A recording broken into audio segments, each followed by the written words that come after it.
Haji Faisal emosi setelah Farhad Abbas mengkritik soal rumah tangganya. Ia meminta agar sang pengacara untuk introspeksi diri. Emosi Haji Faisal memuncak ketika keluarganya ikut diseret dalam konfliknya dengan Dodi Sudrajat. Ia merasa bahwa kehidupan Farhad Abbas tidak jauh lebih baik dibanding dirinya, apalagi jika dibandingkan dengan rumah tangga Dodi Sudrajat. Seperti diketahui, rumah tangga Dodi Sudrajat dan Puput berantakan hingga keduanya resmi bercerai beberapa waktu lalu. Karena orang-orang yang menyindir pihak ketiga ini kadang-kadang rumah tangganya kagak beres, anaknya kagak diurus, tutur Ayah Fuji, dilansir Tribun Style dari YouTube Cumi Cumi pada Senin, tanggal 9 Mei tahun 2022.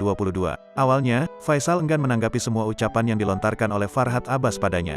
Namun ia hanyalah manusia biasa yang tak bisa membendung emosi ketika keluarganya ikut terseret. Saya sebenarnya nggak mau menanggapi, kecuali kalau rumah tangganya itu lebih baik daripada rumah tangga saya. Anak-anaknya lebih baik dari anak-anak saya, mungkin saya mau menanggapi, ujarnya. Anak saya 4 alhamdulillah kuliah semua.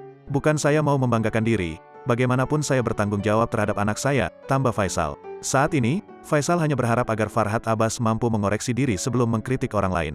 Mohon kiranya koreksi diri dan bertobatlah terhadap Tuhan, pungkas Faisal.